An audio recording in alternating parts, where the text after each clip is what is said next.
guys, Ashlane here, coming at you today, reviewing and highlighting the brand new updated spawner deck. You can see my trophies up there. I'm nearing 3,200, getting a little bit higher in Legendary League than I had. I'm starting to push a little bit, and I'm doing it with this new spawner deck. So I brought you my old version of the spawner, and this one is quite different. Now I actually finally got the princess card.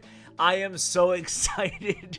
You guys know how long I've been complaining about not having the princess, but if you don't have the princess card, we'll discuss another variation of this deck. And same thing goes with the poison card. So if you don't have the princess, you want to use arrows in that spot.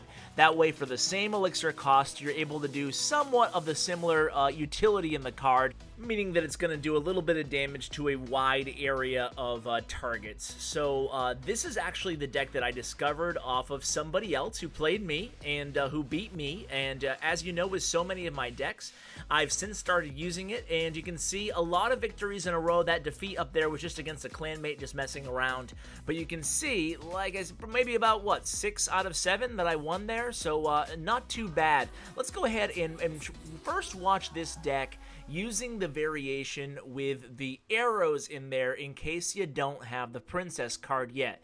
So it is still a spawner deck, meaning that the two most important cards are obviously your Goblin Hut and your Barbarian Hut.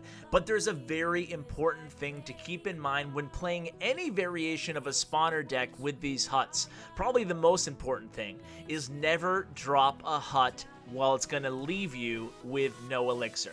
So you never want to drop a hut when you're going to have no elixir left, unless you're very, very confident that the opponent also has no elixir as well.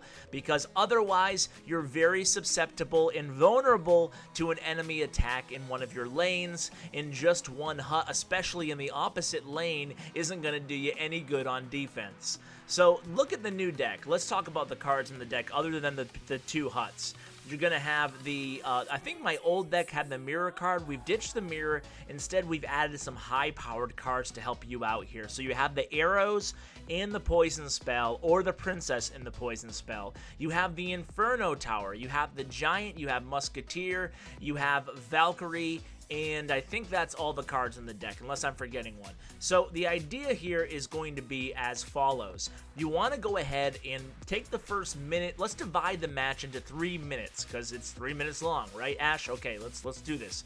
So we're going to divide the match into 3 minutes, right? So in the first minute, you want to feel out your opponent. You want to see what they have. You don't have to be super aggressive dropping your huts in the first minute of the match. It's much more important, to my mind, to go ahead and play defensively, feel out the cards your opponent has, then you'll better know how to attack them in the next 2 minutes of the match.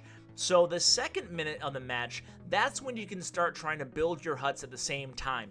The idea is to try to get 2 huts on the board in the same lane if possible, and hopefully the huts are placed in the similar time frame. You can see right here on this replay, I now have 2 huts on the right lane right now, so I'm also able to defend a little bit because barbarians that are spawned from that hut right in front of my king tower are also going to defend in the left lane. Now obviously they didn't defend much there because he had a decent attack coming at me in the left, but either way I'm able to turn it into a decent offense in the right, even though I only have 1 hut on the board right now. That's because put the huts aside for a second here. This deck still has a lot of weapons. It's really hard to counter the Valkyrie along with the Giant. That's 2 healthier, meatier troops that provide a great meat shield for all of those spawned units coming out of the huts.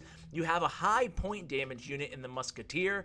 Musketeer works really well in this deck. Now check out this win condition here. I'm actually going to use Poison Spell to get the tower down below 100 hit points, and then I know my arrows can take it out from there. So I'm just cycling to get the arrows into my hand.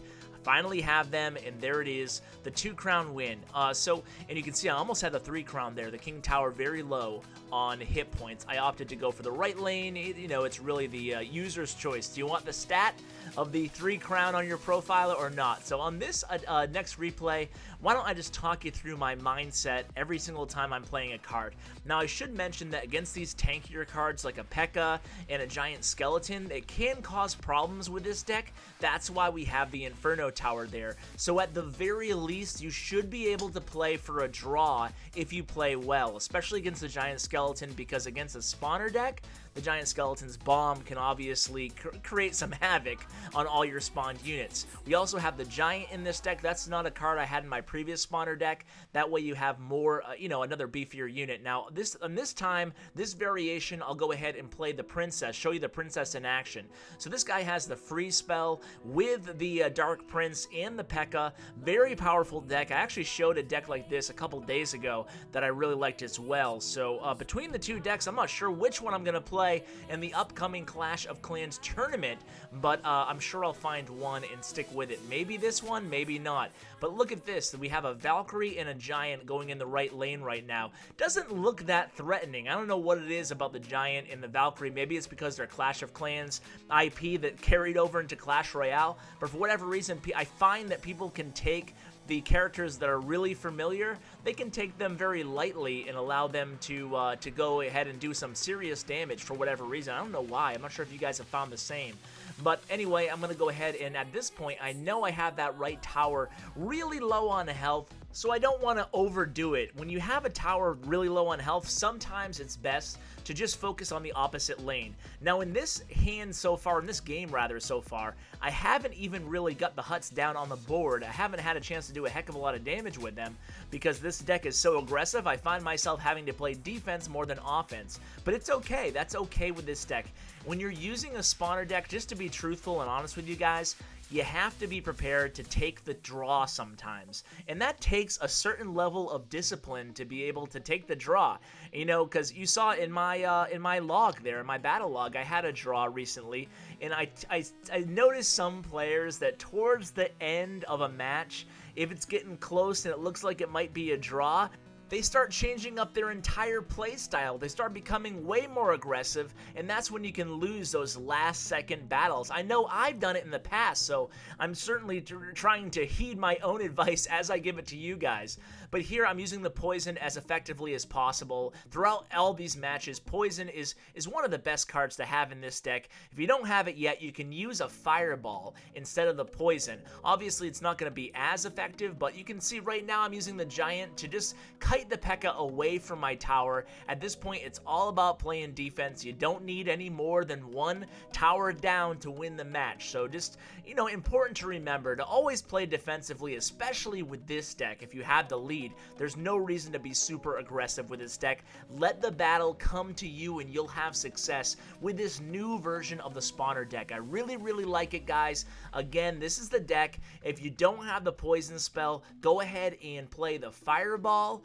And if you don't have the princess spell, go ahead, or the princess card, go ahead and play the arrow spell, I guess. So guys, I hope you enjoyed the deck. Thanks so much for watching. Good luck and take care, guys.